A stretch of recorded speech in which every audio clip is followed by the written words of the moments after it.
संस्कृताय नमो नमः, सर्वव्याय नमो नमः। आप सबको मेरा नमस्कार।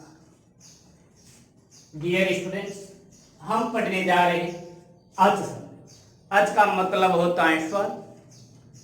तो अच संधि के कुल कितने भाग होते हैं? 8 भाग होते हैं। कितने भाग होते हैं? 8। ये कौन कौन से? यण, अयादि, गुण, वृद्धि, दीर्घ, पूर्व रूप, पर रूप और प्रकृति भाग। तो हमने 5 भाग पढ़ लिया है और जो 6ठा भाग है, जो अच संधि का जो 6ठा भाग है, उस 6ठे भाग का नाम है पूर्व रूप। क्या नाम है? पूर्व रूप संधि।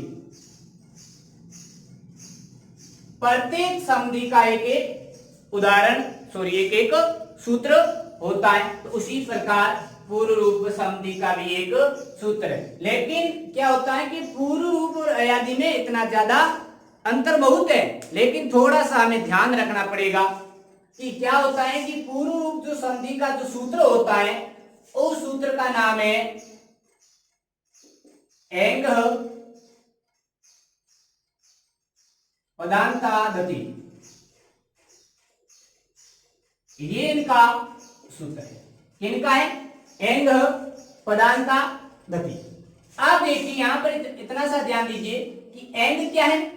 ये एक प्रत्याहार है और प्रत्याहारों का निर्माण माहेश्वर सूत्रों से ही किया जाता है। तो इस एंग प्रत्याहार के अंतर्गत कुल कितने वर्ण आते हैं? कुल 2 वर्ण आते हैं, जिनका नाम है, पहले वर्ण का नाम है ए और दूसरे वर्ण का नाम है ओ।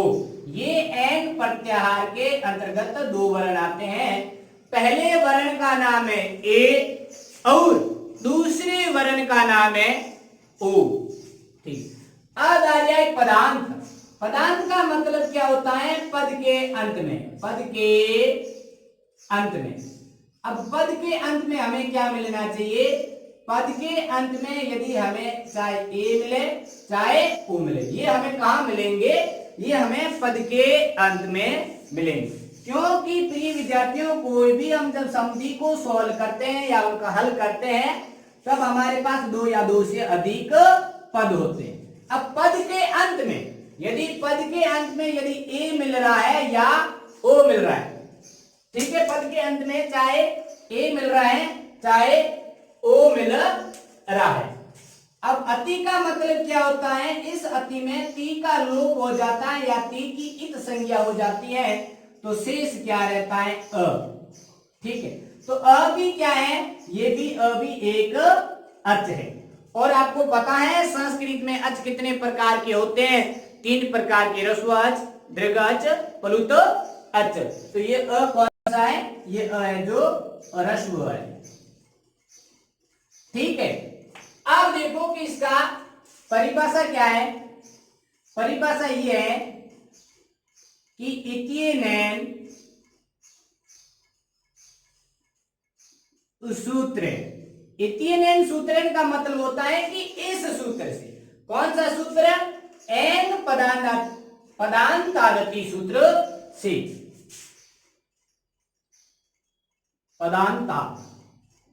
पदांताद का मतलब क्या होता है? पद के अंत में। वो किस प्रकार का पद होना चाहिए? वो ए युक्त पद होना चाहिए या ओ युक्त पद होना चाहिए। या तो ए युक्त पद होना चाहिए या ओ युक्त पद होना चाहिए। एंगो अति परे पूर्व रूपम का देशो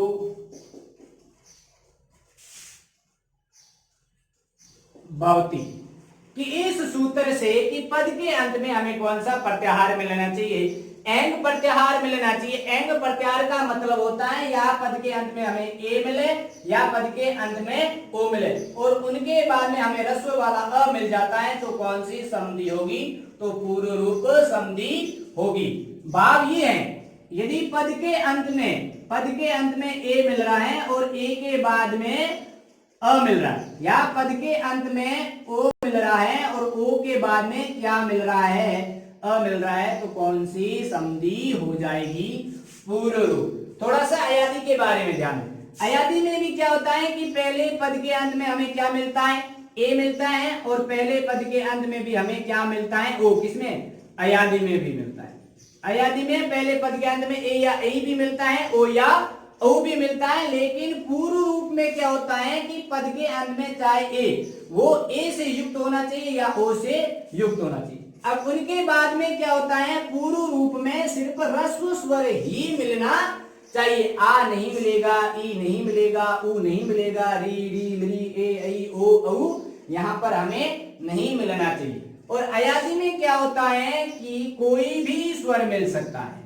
अयादी में क्या होता है कि कोई भी स्वर मिल सकता है। कहाँ, दूसरे पद के आगे कोई भी स्वर मिल सकता है। किसमें, अयादी में। लेकिन पूर्व रूप संधि में दूसरे पद के आगे सिर्फ हमें ह्रस्व वाला अ ही मिलना चाहिए। तो इनका एक एक उदाहरण देखते हैं, और उदाहरण देखने से हम पता चलता है कि जैसे उदाहरण मैंने एक पद लिखा है, मैंने हरे, और हरे के बाद में मैंने लिखा है औ। और जो पूर्व रूप में पद होते हैं वो पद सुबंत या तिगंत पद ही होते हैं। सुबंत का मतलब जो पद विभक्तियों से युक्त होता है, विभक्तियां से युक्त होता है। और इसमें क्या होता है, इसमें भी लिखा होता है ने धन चिने अनम। देखो दिखने में कोई अंतर नहीं है, हरे और ने। हरे के अंत में भी ए है और न के भी अंत में ए है, और दूसरे पद के भी आगे अ है और दूसरे पद के आगे भी अ है। लेकिन ये हरे शब्द है, ये तो सुबंत पद है, क्योंकि इस हरे में क्या होता है, इनका मुख्य शब्द होता है, वो होता है हरि। हरे का मुख्य शब्द क्या है, हरि। और हरि एक क्या है, संज्ञा है। हरि एक क्या है, संज्ञा। और हरि के अंत में, मुख्य शब्द के अंत में ई आने से ये क्या कहलाता है, इकारांत। और इकारांत पुल्लिंग का है, और हरे है जो संबोधन है, संबोधन विभक्ति का प्रथम पुरुष है, तो हरे। अब क्या होता है, और जो ने है ये भी धातु है जिसका अर्थ होता है नी।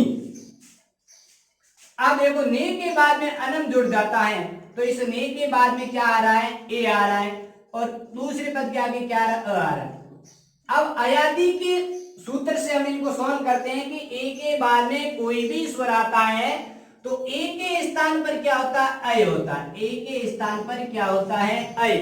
और इस अ की मात्रा किसके साथ लग जाएगी, इस य के साथ लगने से यह यहाँ से हलंत हट जाएगा। तो यहाँ पर शेष क्या बचेगा, न बचेगा, ठीक है।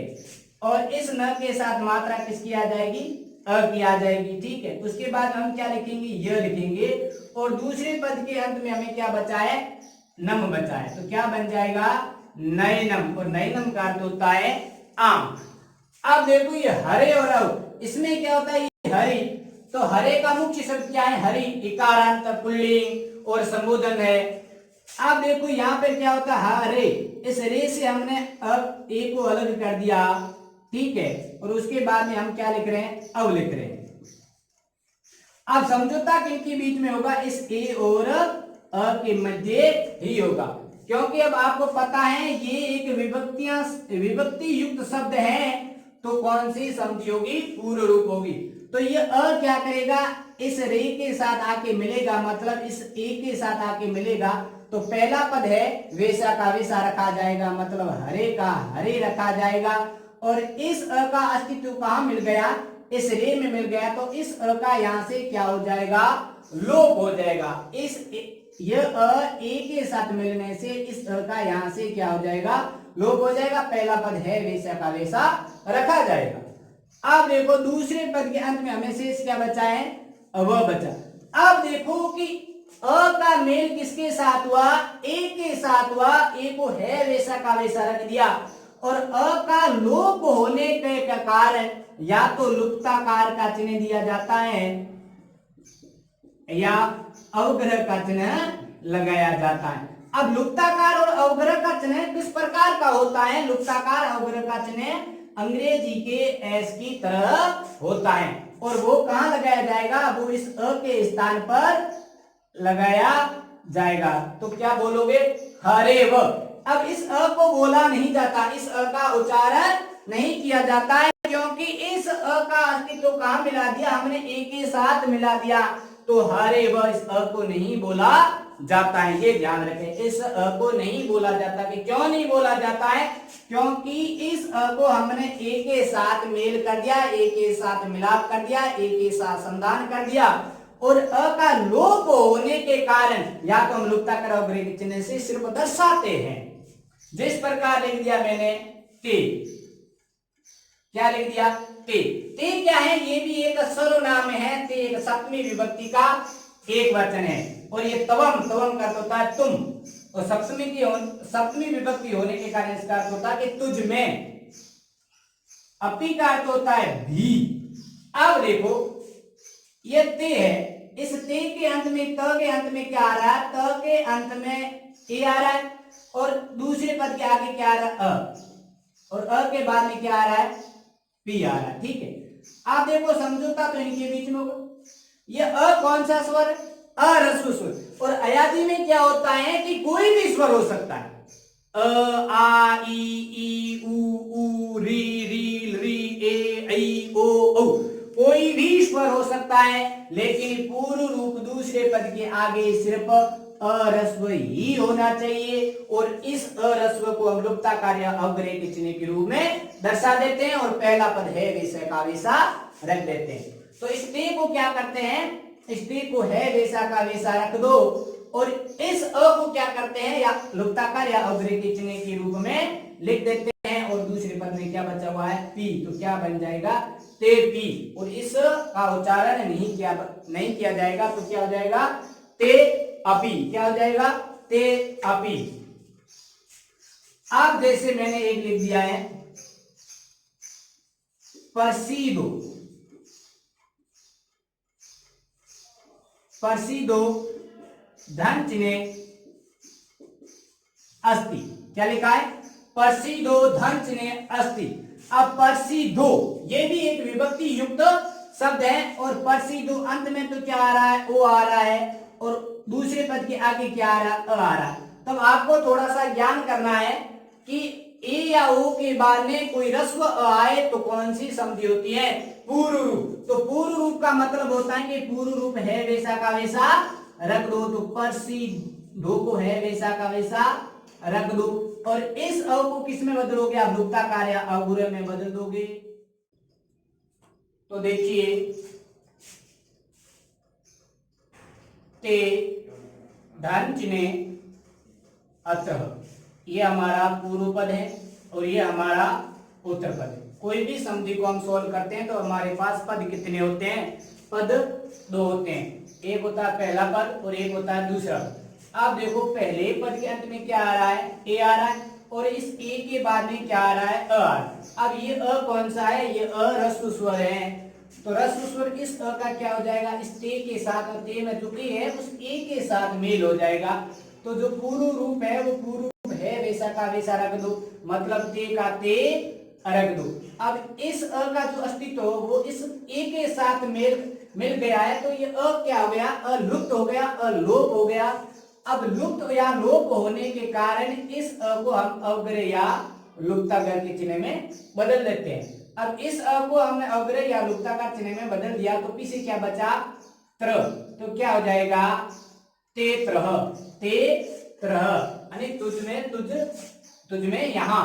ते अत्र का मतलब होता है तुझ में यहाँ। ते का अर्थ होता है तुझ में, और अत्र का अर्थ होता है यहाँ। ते अत्र।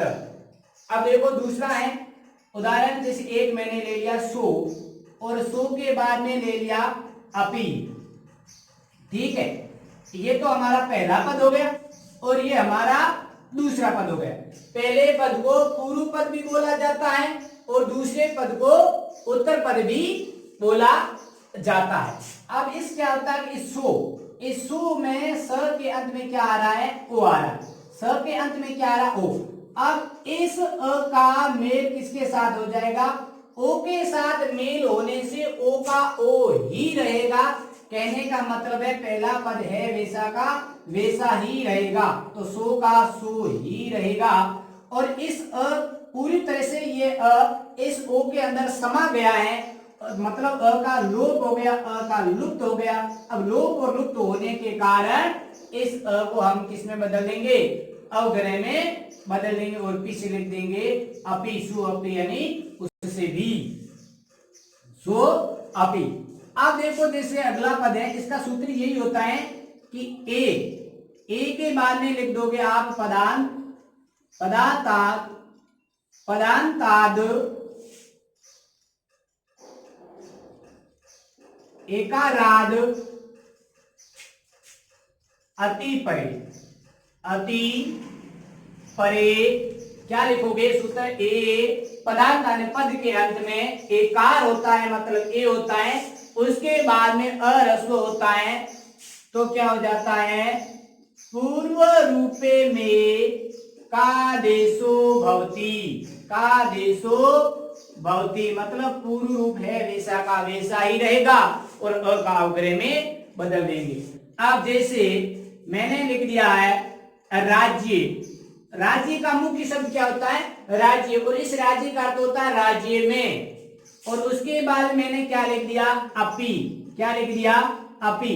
तो ये पहला पद है, उसको जैसे का जैसा लिख दो, राज्य का राज्य लिख दो, और अब इस अ का पता है इस ए के साथ समा गया है, तो इस अ को आप क्या करोगे, ये अ का लोप होने के कारण इसका चिन्ह आप लगा दोगे लुप्ताकार या अवग्रह, उसके बाद में आप क्या लिख दोगे, पी।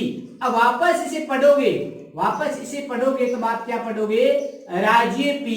इस अ को आप इस अवग्रह को नहीं पढ़ा जाएगा, क्योंकि इसका पूरी तरह से ये ए के अंदर समा गया है, तो क्या हो जाएगा, राज्य बी। अब जैसे एक होता है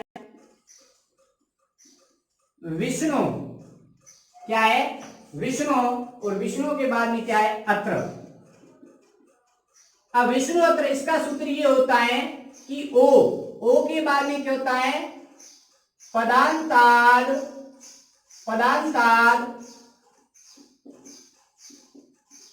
ओकार चे अति परे पूर्व रूपे में कादेशो भवति।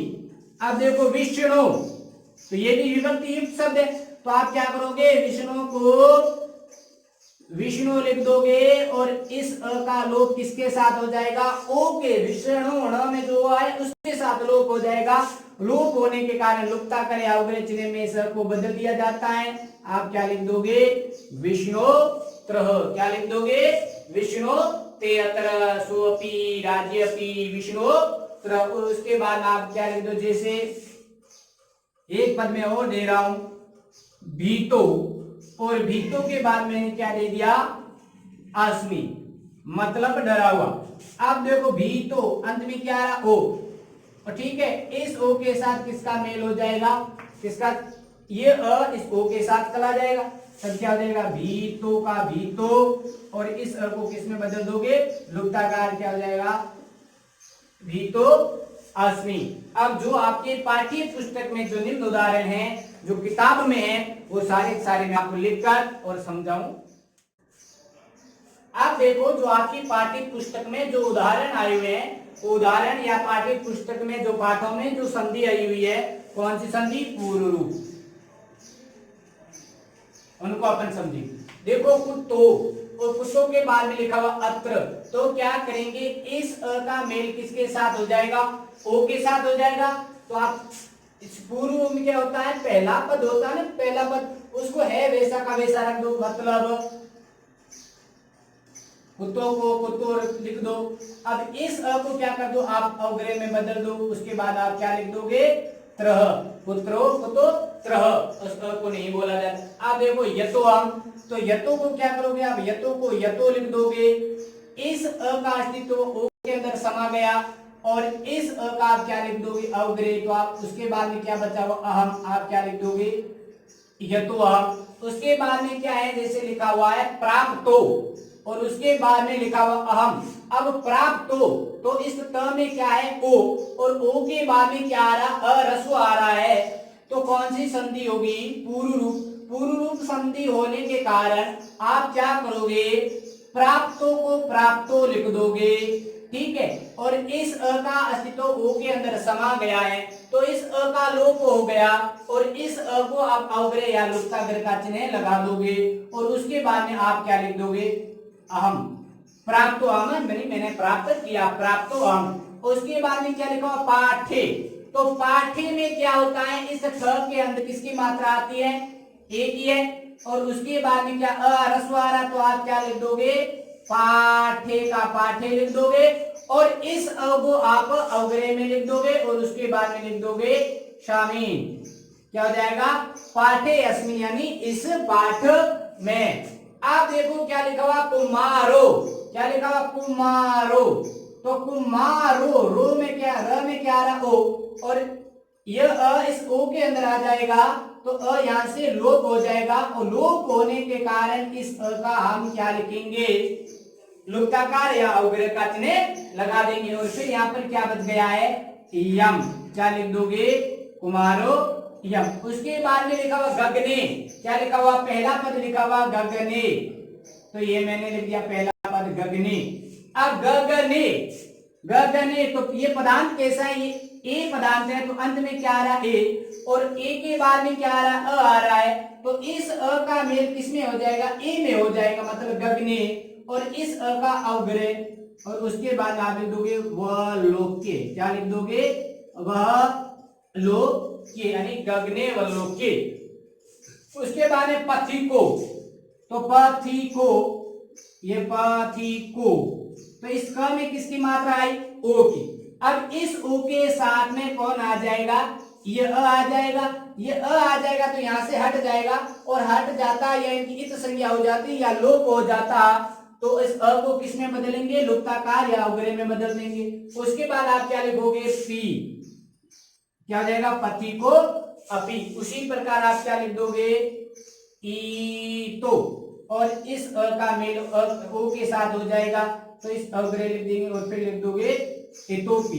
उसके उसी प्रकार आप लिख दोगे वर्षे। आप देखो वर्षे, तो इस स के अंत में क्या आ रहा है, ए की मात्रा आ रही है, और उसके बाद में ह्रस्व अ आ रहा, तो ह्रस्व अ किसके साथ चला जाएगा, ए के साथ चला जाएगा, और उसके बाद आप क्या लिख दोगे, वर्षे अपि। उसी प्रकार आप क्या लिख दोगे, विवेको, और इस अ को किसमें लिख दोगे, अवग्रह, और फिर क्या लिख दोगे, सती। क्या हो जाएगा, विवेको अस्ति। क्या हो जाएगा, विवेको अस्ति। उसी प्रकार आप क्या लिख दोगे, सर्वे।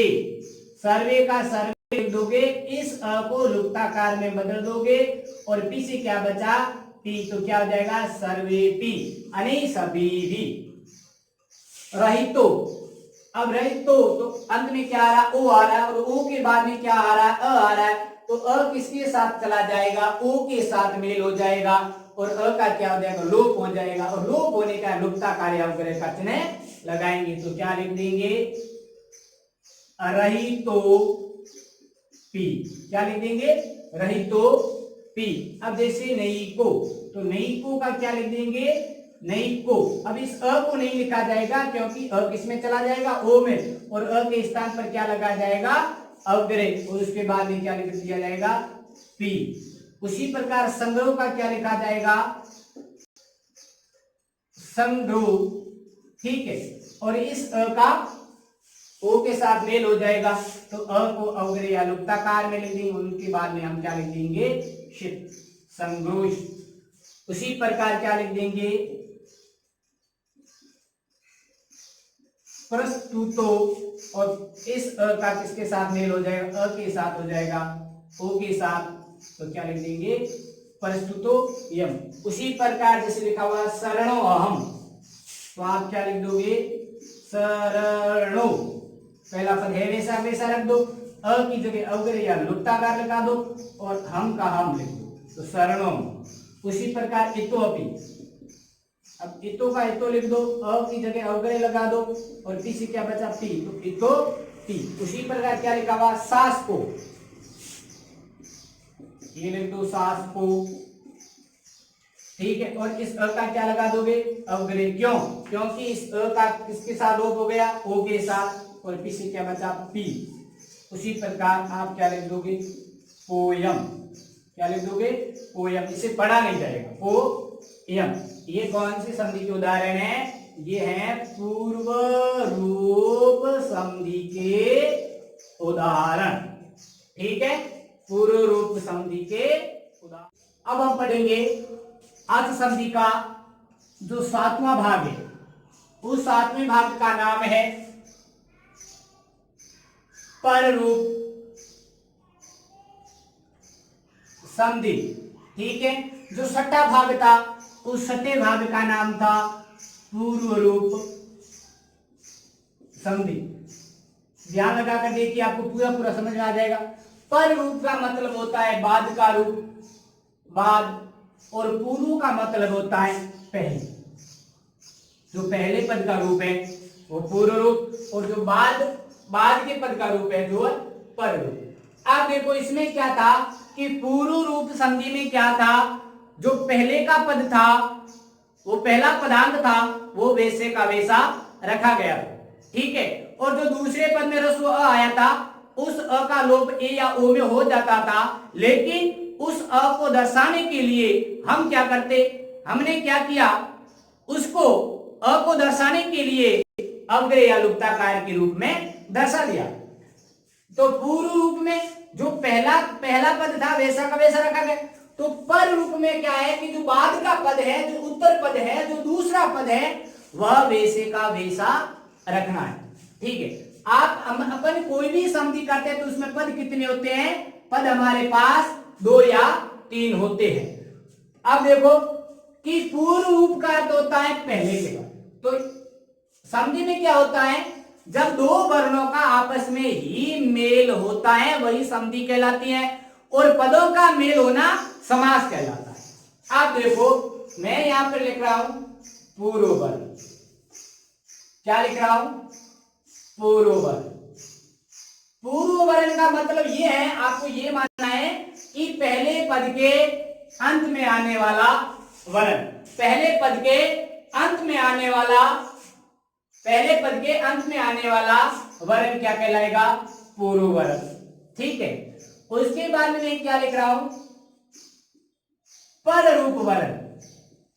पर रूप वर्ण का मतलब यह है कि दूसरे पद के आगे आने वाला वर्ण, दूसरे पद के आगे आने वाला वर्ण क्या कहलाएगा, पर रूप वर्ण, और पहले पद के अंतिम में आने वाला वर्ण क्या कहलाएगा, पूर्व वर्ण, ठीक है। अब क्या होता है कि पूर्व वर्ण और पर रूप वर्ण मिलकर क्या बन जाते हैं, संधि युक्त वर्ण बन जाते, संधि युक्त वर्ण बन जाते हैं, ठीक है। अब आप देखिए कि मैंने यहां पे पर रूप मतलब पूर्व रूप क्यों नहीं लिखा, पूर्व रूप का मतलब हो जाता है पूरा पद, और पर रूप का मतलब हो जाता है, पर रूप संधि का मतलब होता है दूसरा पद। पूर्व वर्ण का मतलब यही होता है कि सिर्फ एक वर्ण, सिर्फ एक वर्ण, और पर रूप वर्ण का भी अर्थ होता है सिर्फ एक वर्ण, और फिर यह वर्ण मिलकर क्या बन जाएगा, संधि युक्त वर्ण ही। तो उनका जो विकार उत्पन्न होता है या समझौता होता है या समाधान होता है वो वर्णों के मध्य ही होता है। अब देखो कि पर रूप संधि का एक सूत्र है, वो सूत्र है एंगी पर रूपम, ठीक है। अब प्रिय विद्यार्थियों ध्यान दें, ये एंगी क्या है, इस एंगी में क्या है, एंग प्रत्याहार है, ठीक है। प्रत्याहार का नाम है एंग प्रत्याहार। अब इस एंग प्रत्याहार के अंतर्गत कुल 2 वर्ण आते हैं, उन दोनों वर्णों का नाम है, पहले वर्ण का नाम है ए और दूसरे वर्ण का नाम है ओ। आप देखो पर का मतलब होता है बाद में, ए और ओ हमें कहा मिलना चाहिए, बाद में मिलना चाहिए, मतलब पर रूप वर्ण में हमें क्या मिलना चाहिए, ए या ओ मिलना चाहिए, पूर्व वर्ण में ए और ओ नहीं मिलना चाहिए। वर्ण में यदि ए और ओ मिल रहा है तो संधि कौन सी होगी? पूर्व रूप हो जाएगी या अयादी हो जाएगी। लेकिन ए और ओ हमें कहाँ मिलना चाहिए? ये दूसरे पद के आगे मिलना चाहिए, यहां पर मिलना चाहिए। किसमें? पर रूप में, ए और ओ से। अब ए और ओ से प्रारंभ, प्रारंभ का तो था शुरुआत, प्रारंभ होने वाले ए और ओ से, ए और ओ से प्रारंभ होने वाले धातु, और वो भी कैसा होना चाहिए? धातु होना चाहिए, और उस धातु की शुरुआत ए से होनी चाहिए या उस धातु की शुरुआत ओ से होनी चाहिए। दूसरे पद के अंत में हमें ए और ओ मिल, दूसरे पद के आगे तो हमें ए और ओ मिल रहा है, बात सही है, लेकिन ए की शुरुआत, धातु की शुरुआत ए से होनी चाहिए या उस धातु की शुरुआत ओ से होनी चाहिए। इसलिए मैंने लिखा ए और ओ से प्रारंभ होने वाले धातु, ये हमें कहा मिलना चाहिए? पर रूप, यानी दूसरे पद के आगे हमें क्या मिलना चाहिए? ए या ओ, और वो भी कैसा? धातु के, धातु से शुरुआत, ए और ओ के बाद में क्या मिलना चाहिए? हमें धातु मिलना है। अब बारी आई पूर्व वर्ण। पूर्व वर्ण में क्या होता है? अवर्णात, अवर्णात मिलेगा। अब अवर्णात हमें कहां मिलेगा? अवर्णात हमें पर रूप संधि में मिलेगा, अवर्णात मिलेगा। वर्णांत का मतलब क्या होता है? वर्ण के अंत, वर्ण का अंत। अब वर्ण का अंत किससे होना चाहिए? अ से होना चाहिए। वर्ण का अंत किससे होना चाहिए? अ। अब वो भी वर्ण किससे मिलना चाहिए? वो वर्ण हमें उपसर्ग से मिलना चाहिए। अब देखो कि संस्कृत में उपसर्गों की संख्याएं कितनी होती हैं? संस्कृत में उपसर्गों की संख्या 22 होती है। उन 22 में से आपको ऐसा उपसर्ग ढूंढना है जिनके अंत में क्या आ रहा है? आ रहा है। 22 उपसर्गों में से इस प्रकार के उपसर्गों को खोजिए जिनके अंत में क्या आ रहा है? अवर्ण आ रहा है। तो इस प्रकार की जब हम खोज करेंगे तब हमें कितने उपसर्ग मिलेंगे?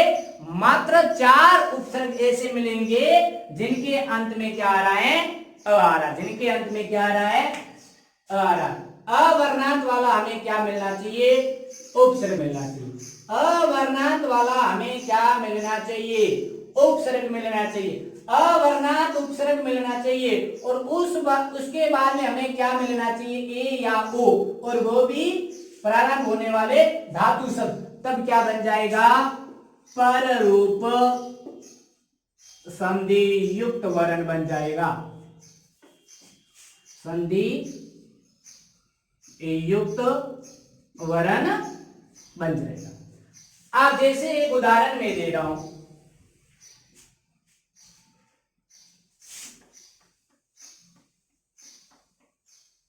एक उदाहरण दे रहा हूं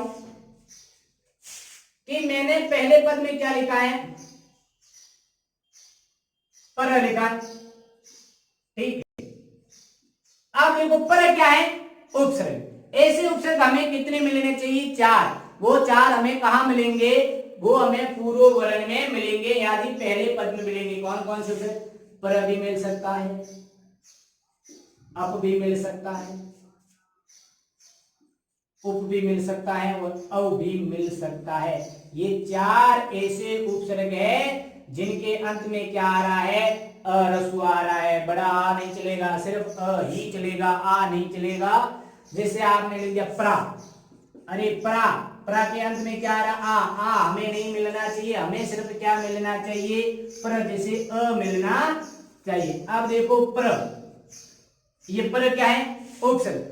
अब उपसर्ग हमें कहां मिलना चाहिए? ये हमें पूर्व वर्ण या पहले पद में मिलना चाहिए। उसके बाद में हमने लिखा है एजते, एजते। तो इस जी धातु की शुरुआत किससे हुई? ए से हुई है। अब क्या करना है? पर और एजते। अब पर क्या गया? उपसर्ग। यहाँ पे आपको पर भी मिल सकता है, पर नहीं मिल रहा है तो अप भी मिल सकता है, यदि अप नहीं मिल रहा है तो उप भी मिल सकता है, यदि उप नहीं मिल रहा है तो आपको अव ही मिल सकता है। इन 4 के अलावा आपको नहीं मिलेगा उपसर्ग, ठीक है। या पर मिल सकता है, पर नहीं मिल रहा तो अप मिलेगा, अप नहीं मिल रहा तो उप मिलेगा, उप नहीं मिल रहा तो अव मिलेगा। अब देखो यहाँ पर क्या मिल रहा है? पर, और पर के बाद में क्या आ रहा है एजते, तो इस धातु की शुरुआत किससे हुई, ए से हुई है, ठीक है। अब क्या करोगे आप, इसमें से इस अ का लोप कर दो, पर से जो अ आ रहा है उस अ का आप लोप कर दोगे, लोप करोगे तो पर क्या बचेगा, हलंत बचेगा। अब इस ए की मात्रा आप कहां लगा दोगे, पर में से अ का लोप करना पड़ेगा, नहीं तो वृद्धि हो जाएगी, नहीं तो क्या हो जाएगा, अ का लोप कर दो, बिल्कुल लुप्त कर दो, तो इसके साथ अब कोई भी स्वर की मात्रा नहीं बची। अब इस ए की मात्रा आप कहां लगा दोगे, इस पर के ऊपर, तो हलन हट जाए। इस ए की मात्रा यहां लिख दी, वापस इस ए को नहीं लिखा जाएगा, फिर आप क्या लिख दोगे, जते, क्या हो जाएगा, परे जते, ठीक है। उस प्रकार जैसे मैं एक दूसरा उदाहरण और दे रहा हूं, उप औषधि। अब आपको इतना सा ध्यान देना है कि कोई भी संधि करते हैं तो एक पूर्व वर्ण होता है, एक पर वर्ण होता है, फिर संधि युक्त वर्ण बनता है। अब उप, तो प के अंत में क्या आ रहा है, अर, तो उप है क्या, उप क्या है, उप क्या है, उप एक उपसर्ग है, और इस उपसर्ग के अंत में क्या आ रहा है, अ आ रहा है, ठीक है। और एक धातु है जिसकी शुरुआत किससे हो रही है, ओ से हो रही है। अब इस अ का क्या हो जाएगा, लोप हो जाएगा, तो प क्या बचेगा, हलंत बचेगा। अब इस ओ की मात्रा किसके साथ लग जाएगी, इस प के साथ लग जाएगी, ये ओ की मात्रा प के साथ लगा दो, फिर क्या लिख दोगे, उपोसती, उपोसती, तो ये कौन सी संधि हो जाएगी, ये हो जाएगी पर रूप, पर रूप। अब देखो पूर्व वर्ण में क्या होता है, जैसे लिख दिया रामो, हाँ पूर्व रूप संधि में क्या, रामो, रामो के बाद में क्या लिख दिया, अस, ठीक है। इसमें क्या है, अ हमें पहले पद में मिल रहा है, और यहां पर अ हमें दूसरे पद में मिल रहा है, और यहाँ पे ए और ओ हमें कहा मिल रहा है, दूसरे पद में मिल रहा है। पर रूप संधि में ए और ओ हमें दूसरे पद में मिल रहा है, लेकिन पूर्व रूप संधि में ए और ओ हमें पहले पद के अंत में मिलेंगे। तो इस पहले पद को है वैसा का वैसा आप रख दोगे, रामो, और इस अ का मेल किसके साथ हो जाएगा, ओ के साथ हो जाएगा। तो इस अ को दर्शाने के लिए हम क्या करेंगे, अव्यय या लुप्ताकार का सिंबल लगा देंगे, और उसके बाद हम क्या लिख देंगे, हसत, क्या पढ़ोगे, रामो हसत। पर कितना सा उल्टा सिस्टम है, उल्टा सिस्टम है कि पर है, उप है, अप, उप, औ, ये चार अक्षर ऐसे हैं जिनके अंत में अ आ रहा है, और उसके बाद में ए और ओ से प्रारंभ होने वाला धातु आ जाता है, तो क्या हो जाएगा, पर रूप संधि युक्त वर्ण बन जाएगा। अब देखो मैं निम्न उदाहरण बताता हूं, जैसे आपको मैंने बता दिया, एक पर औषधि, पर औषधि, तो आप क्या लिख दोगे, पर औषधि, तो पर से ओ का अ का लोप कर दोगे, तो पर का पर लिख दोगे, अ का मतलब हलंत होगा, इस ओ की मात्रा इसके ऊपर लगा दोगे, तो हलंत को हटा दोगे, फिर क्या लिख दोगे, परो क्षति, क्या लिख दोगे, परो सती। उस प्रकार जो भी पूर्व वर्ण, अवर्णात, उपसर्ग, पर, उप, अ, उसके बाद में जैसे आपने क्या लिख दिया, उप, और उप के बाद में आ गया है एजते, तो आप क्या लिख दोगे, ऊपर, इस प के ऊपर इस ए की मात्रा लगा दोगे, क्या लिख दोगे, उपेजते, कौन सी संधि हो जाएगी, पर रूप हो जाएगी, क्योंकि उप क्या है, उपसर्ग है। चार उपसर्ग आने के बाद में ए और ओ से प्रारंभ होने वाला धातु आ जाता, तो आपकी कौन सी संधि हो जाएगी, पर रूप संधि हो जाएगी। उपसर्ग पर, अप, उप और अव। आप जैसे एक उदाहरण है, अव, अव, अहि, अव, अहि, तो ही क्या, हनन करना धातु है, अव क्या उपसर्ग है, तो अव, तो इस व के ऊपर आप क्या लगा दोगे, ए की मात्रा लगा दोगे, क्या बन जाएगा, अवेही, क्या बन जाएगा, अवेही। तो इस प्रकार की जो संधियां होती हैं वो इतना सा आपको पर रूप और पूर्व रूप में आपको इतना सा ही ध्यान रखना है कि क्या होता है, पर रूप में क्या होता है, अवर्णात का उपसर्ग आना चाहिए, पर है, अप है, उप है, अ, मतलब अवर्णात उपसर्ग आना चाहिए, उसके बाद में ए और ओ से प्रारंभ होने वाला धातु होता है, तो पर रूप संधि। और पूर्व रूप में क्या होता है कि जो पहला पद के अंत में और पद वो सुबंध या तिगंत पद होना चाहिए, और उसके बाद में रस्व वाला अ आ जाता है, तो पहले पद को है वैसा का वैसा रखा जाता है और ह्रस्व अ को अवग्रह या लुप्ताकार में बदलकर लिख दिया जाता है। तो इस प्रकार अच संधि की जो भी, जैसे यण संधि है, कौन सी संधि है? यण। तो यण संधि का भी एक सूत्र है इको यणच। इको यणच, इक क्या है? एक प्रत्याहार। तो अब जैसे कि यण संधि में क्या होता है, ई या ई के बाद में कोई भी स्वर मिल सकता है, कोई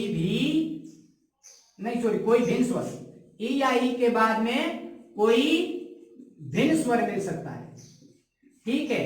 फिर होता है उ या उ के बाद में कोई भिन्न स्वर मिल सकता है। उसके बाद में क्या होता है, री या री के बाद में कोई हमें भिन्न स्वर मिल सकता है। उसके बाद में होता है लरी या लरी के बाद में कोई भी भिन्न स्वर मिल सकता है। अब ये जो ह्रस्व ई है, दीर्घ ई है, ह्रस्व उ है, दीर्घ उ है, ह्रस्व री है, दीर्घ री है, ह्रस्व री है, ये हमें कहां मिलेगी?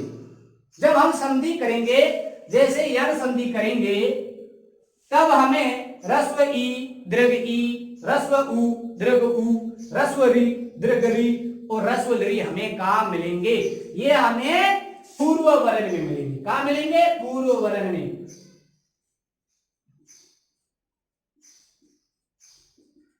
ये हमें कहां मिलेंगे? पूर्व वर्ण में मिलेंगे। लेकिन पर रूप वर्ण में क्या मिलेगा? पर रूप वर्ण में कोई भी भिन्न स्वर मिलेगा। भिन्न स्वर का मतलब होता अलग स्वर। अब वो स्वर किससे अलग मिलेगा? वो ई से अलग मिलेगा। ई का ई नहीं मिलेगा। यदि ई का ई मिल जाता है तो दीर्घ स्वर संधि हो जाएगी। लेकिन हम क्या पढ़ रहे हैं?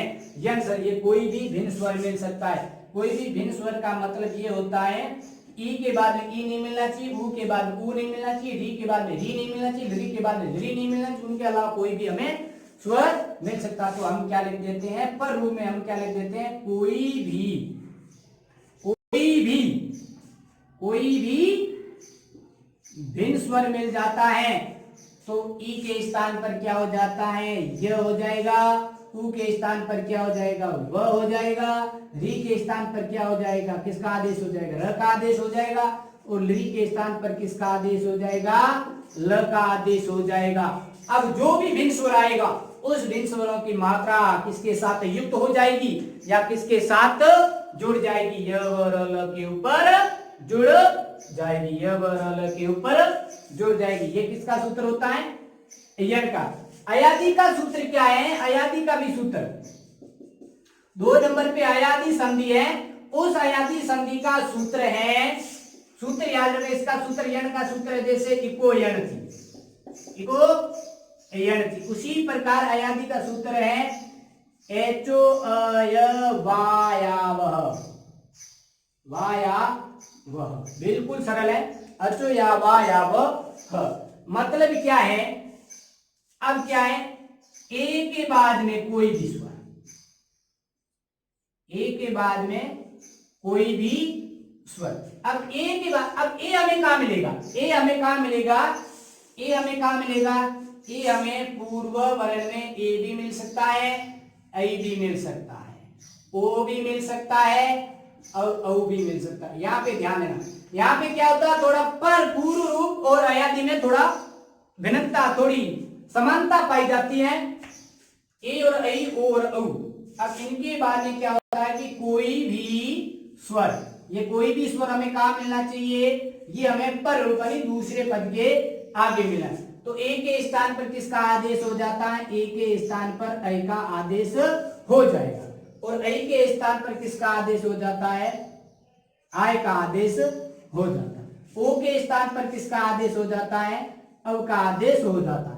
और औ के स्थान पर किसका आदेश हो जाता है?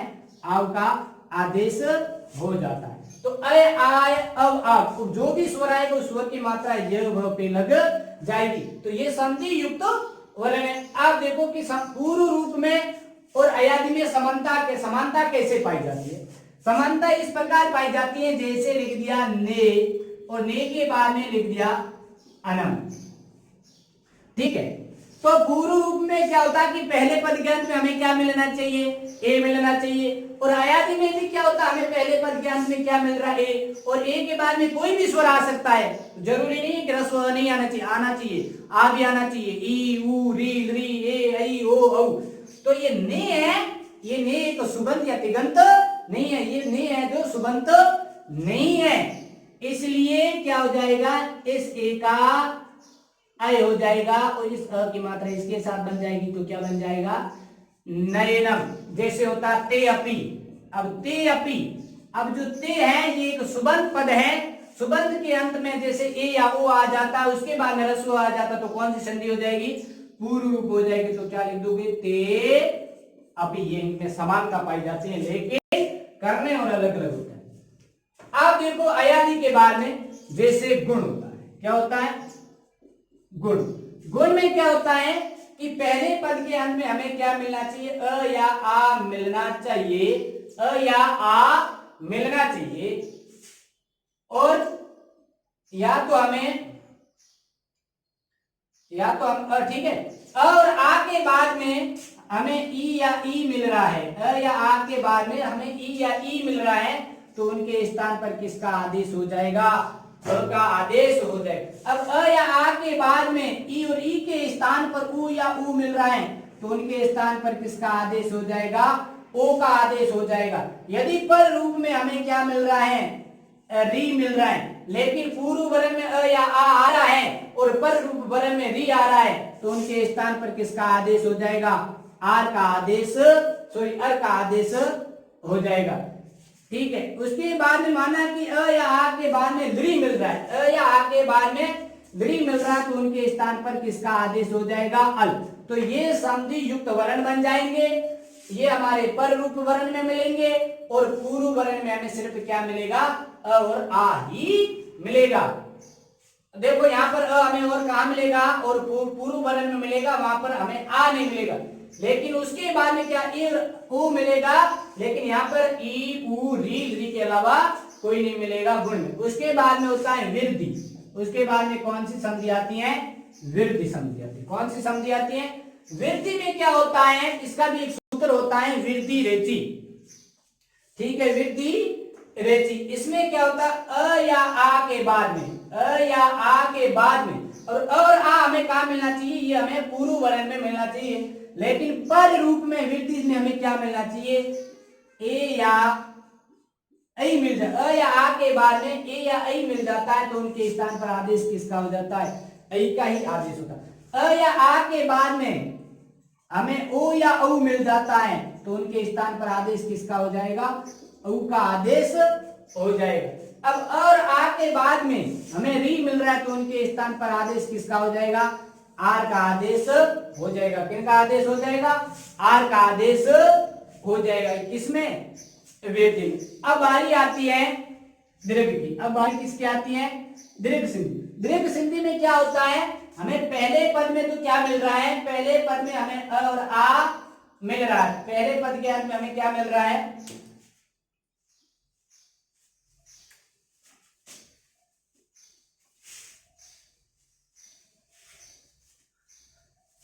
दीर्घ में क्या होता है, पहले पद के अंत में हमें क्या मिल रहा है, अ भी मिल रहा है और आ भी मिल रहा है।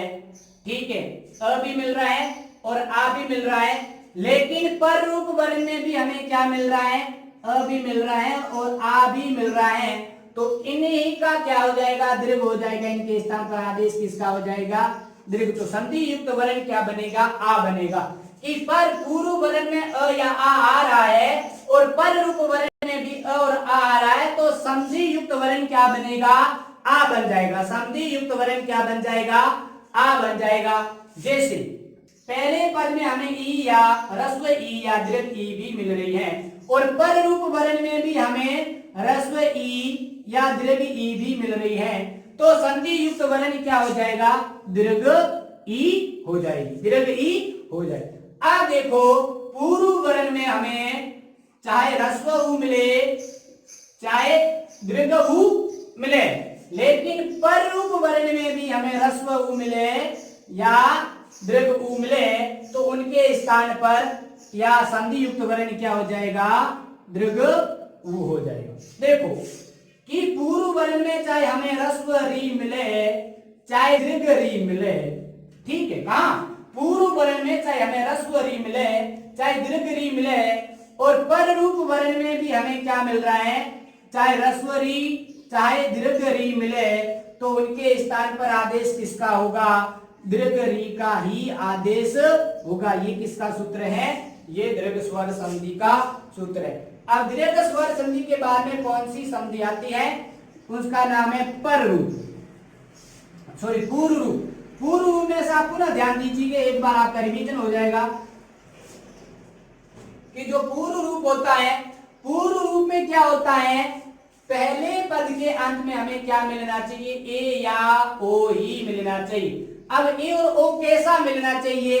ये हमें सुबंत पद वाले मिलते। देखो जो पद होते हैं वो पद दो प्रकार के होते हैं। एक पद होता है वो पद होता है सुबंत, और जो दूसरा पद होता है वो पद होता है तिगंत। ठीक है, सुबंत में क्या होता है? जैसे विभक्तियां हैं, जैसे रामे,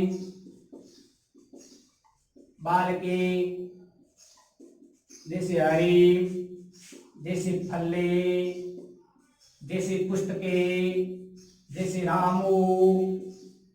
ठीक है, इस प्रकार की जो विभक्तियां से जो युक्त शब्द होते हैं वो सुबंत कहलाते हैं। जैसे सर्वनामी, जैसे ये, जैसे इम्मे, जैसे ते, जैसे में। ठीक है, इस प्रकार के जो सुबंत होते हैं, जैसे ये, इनमें, ते, में, जिनके अंत में ए या ओ आता है, वो पद क्या कहलाता है? सुबंत। तो ये ऐसे पद होने चाहिए, सुबंत पद होने चाहिए जिनके अंत में ए आ रहा है या ओ आ रहा है, और उनके बाद में जो पर रूप में जो अ आ रहा है, ठीक है, और उनसे फिर क्या बन जाएगा? पूर्व रूप संधि युक्त वर्ण बन जाएगा। पूर्व रूप संधि युक्त वर्ण बन जाएगा। पूर्व रूप संधि युक्त वर्ण बन जाएगा। उसके बाद में आता है पर रूप संधि, और उसके बाद में कौन सी संधि आती है? पर रूप।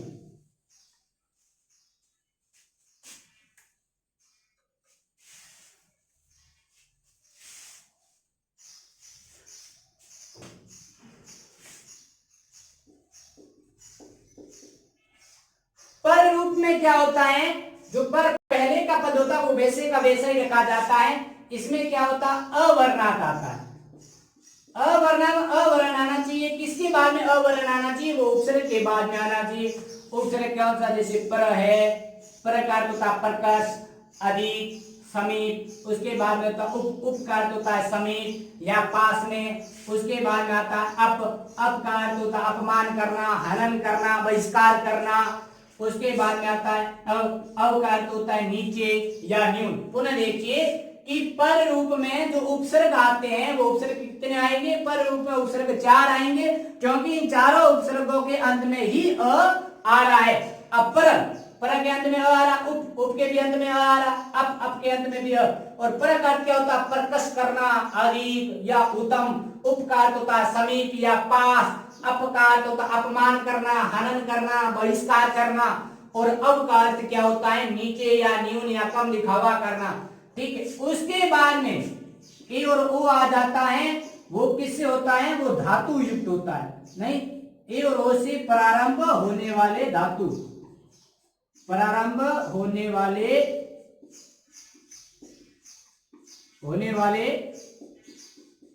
धातु। और फिर क्या बन जाएगा? फिर बन जाएगा पर रूप संधि युक्त वर्ण बन जाएगा। इसका एक उदाहरण मैं आपको और समझा देता हूं। जैसे मैंने लिख दिया उपधनजने एजते, और तो उप प में से अ को लोप कर देंगे, और पर रूप में दूसरा पद है वैसा का वैसा रख दे। इस ए की मात्रा यहां लगा देंगे, क्या बन जाएगा? उपे जते। अब हम पढ़ेंगे अर्थ संधि का 8वां भाग, जिनका नाम है प्रकृति भाव। क्या नाम है? प्रकृति भाव।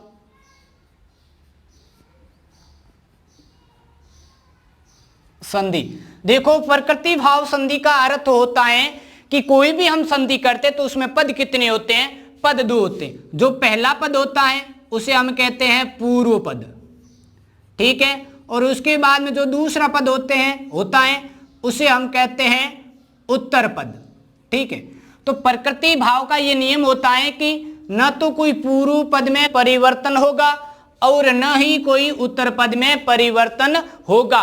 इन दोनों पदों का यथावत रूप ही रहेगा, ज्यों का त्यों ही रहेगा, किसी भी प्रकार का परिवर्तन नहीं होगा। न कोई वर्ण में होगा, न कोई पद में होगा, न पूर्व पद में कोई परिवर्तन होगा, न कोई उत्तर पद में परिवर्तन होगा। किसी भी प्रकार का परिवर्तन नहीं होगा, ज्यों का त्यों ही रहेगा, यथावत के रूप में ही रहेगा। ये आपको नियम ध्यान रखना कि प्रकृति भाव का है नियम यही होता है कि पूर्व पद और उत्तर पद में किसी भी प्रकार का परिवर्तन नहीं होता, न तो पूर्व पद में होता है और न ही उत्तर पद में होता है। देखो कि होता क्यों नहीं है, इसका कारण क्या, इनका एक सूत्र होता है, उस सूत्र का नाम है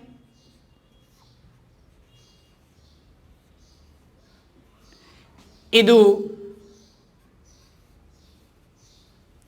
द्विवचनम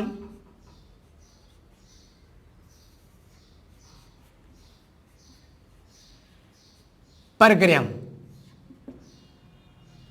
ये इनका सूत्र है, किनका, प्रकृति भाव का सूत्र है। अब देखो इसकी परिभाषा क्या है, इत्यनेन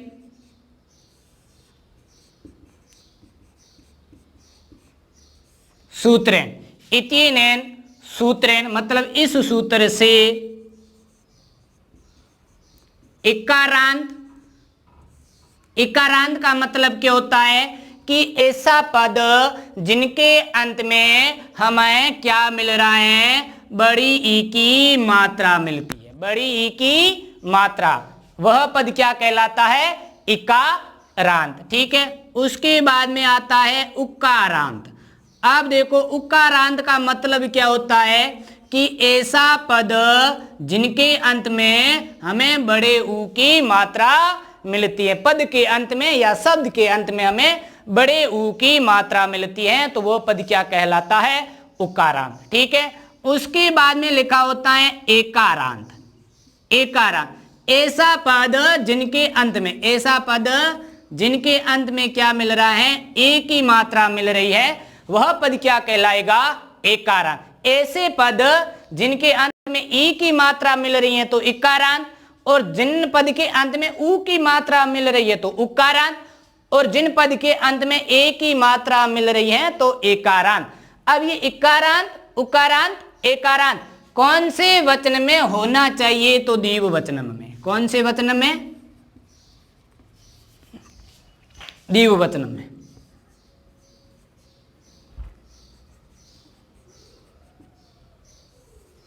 द्विवचनम में इकारांत भी हमें द्विवचनम में मिलना चाहिए, और उकारांत भी हमें द्विवचनम में मिलना चाहिए, और एकारांत में हमें द्विवचनम मिलना चाहिए, द्विवचनम का रूप से। परे का मतलब होता है बाद। अब इकारांत, उकारांत, एकारांत ये द्विवचन हमें कहाँ मिलना चाहिए, ये हमें पूर्व पद में मिलना चाहिए। अब उत्तर पद में क्या मिलेगा,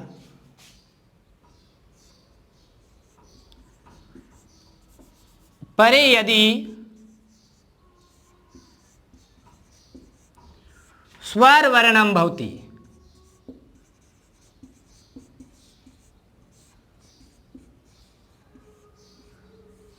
त्रयी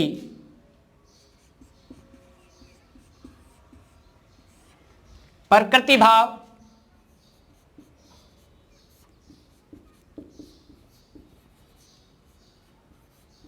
संधि स्यात् हो।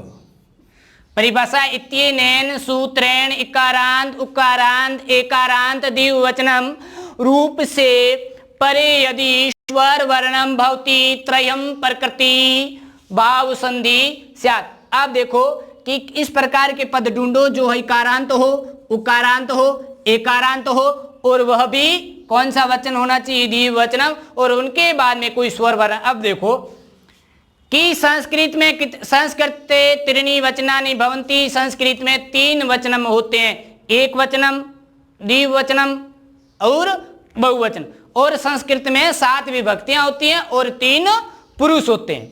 अब देखो यहाँ पर मैं जो प्रथमा विभक्ति का उदाहरण लिखूंगा वो मैं एक वचन में लिखूंगा, उसके बाद में मैं द्विवचन में लिखूंगा और उसके बाद में मैं लिखूंगा बहुवचन। सर्वप्रथम हम क्या लेंगे, इकारांत। अब इकारांत मतलब ये प्रथमा विभक्ति है। अब प्रथमा विभक्ति में जैसे मैंने लिया हरिह, देखो क्या लिया है, हरि। अब ये हरि ये इकारांत तो है लेकिन ये एक वचन में है, लेकिन हमें कौन सा वचन लेना है, द्विवचन। अब इसी हरि को जब हम द्विवचन में रखते हैं तो क्या लिख देते हैं, हरि लिख देते हैं। तो ये हरि क्या हो जाएगा, इकारांत, और कौन सा वचन हो जाएगा, द्विवचन। और इसी हरि को या हरि को बहुवचन में लिखते हैं तब हम क्या लिख देते हैं, हर या ह लिख देते हैं। अब क्या होता है कि सूत्र हमें बताता है कि हमें इकारांत शब्द या पद तो चाहिए लेकिन वो हमें एक वचन में नहीं चाहिए और न तो हमें बहुवचन में चाहिए, हमें मात्र सिर्फ द्विवचन में ही चाहिए। तो देखो मैंने यहाँ पे लिख दिया इस हरि को, यहाँ पर ये हरि इकारांत हुआ और द्विवचन हो गया। अब हमें स्वर वर्ण की आवश्यकता है, वो बाद में ले लेंगे, ठीक है। जैसे अब ये हरि हो गया, उसके बाद में मैं पुनः प्रथमा विभक्ति लेता हूं। प्रथमा विभक्ति जैसे उकारांत। अब उकारांत क्या, जिस प्रकार मैंने लिख दिया धेनु। अब धेनु का मतलब क्या होता है, गाय। अब इसी धेनु, अब ये धेनु हमें कहाँ मिल रहा है, एक वचनम, लेकिन हमें कौन सा वचनम चाहिए, हमें द्विवचनम। तो इस धेनु को हम क्या करते हैं, द्विवचनम में लिखते हैं। तो क्या लिखते हैं, धेनु। ये प्रथमा विभक्ति का एक वचनम, ये प्रथमा विभक्ति का द्विवचनम, और यही प्रथमा विभक्ति का बहुवचनम में लिखते हैं तब हम क्या लिख देते हैं, धेनवः। क्या लिख देते हैं, धेनु। लेकिन ये क्या कह रहा था, उकारांत तो चाहिए लेकिन वह उकारांत इस प्रकार का चाहिए, हमें एक वचनम का नहीं चाहिए, हमें बहुवचनम का नहीं चाहिए, हमें कौन सा वचनम का चाहिए, द्विवचनम। इनकी आवश्यकता नहीं है। किसमें आवश्यकता तो है लेकिन प्रकृति भाव में आवश्यकता नहीं है। अब लिख दिया हमने यहाँ पर धेनु, ये उ आया तो उकारांत हो गया, ये धेनु द्विवचनम का है तो द्विवचनम हो गया। ये हमें कहाँ में लेना चाहिए, पूर्व पद। अब देखो जिस प्रकार, मैं एक और उदाहरण लेता हूं, जिस प्रकार विष्णु, ठीक है। अब ये विष्णु है, ये प्रथमा विभक्ति का एक वचन, हमें एक वचनम की आवश्यकता नहीं है, हमें तो द्विवचनम। तो इस विष्णु को तब हम द्विवचन में लिखते हैं तो क्या लिख देते हैं, विष्णु। और जब बहुवचन में लिखते हैं तो क्या लिखते हैं, विष्णुवः, ठीक है। तो यह क्या कहता है, हमें उकारांत तो चाहिए लेकिन उकारांत एक वचन में नहीं चाहिए और उकारांत हमें बहुवचन में नहीं चाहिए, वो हमें द्विवचन में चाहिए। तो इनकी